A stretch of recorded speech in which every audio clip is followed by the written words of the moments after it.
When Zen and I were preparing to star in the second part of Dune, she advised me to look for some atmospheric locations for inspiration. I love to experience different cultures and learn more about their history and language.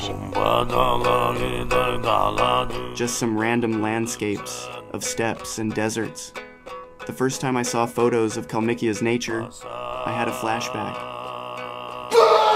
Silence! And it was like being back on the set of the first part of the movie.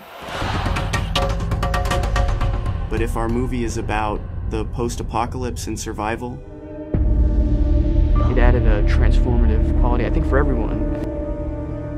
These places are filled with vitality and the spirit of a great nation. I want to show everyone these stunning steppes and deserts. To introduce the proud Kalmyks. If that magic spice from the Dune universe does exist, then it should be right here. I once started out as an actor in short films and otter movies. Now I want to make my debut as a documentary filmmaker. I'm hiring a film crew and heading to Kalmykia to film my first documentary.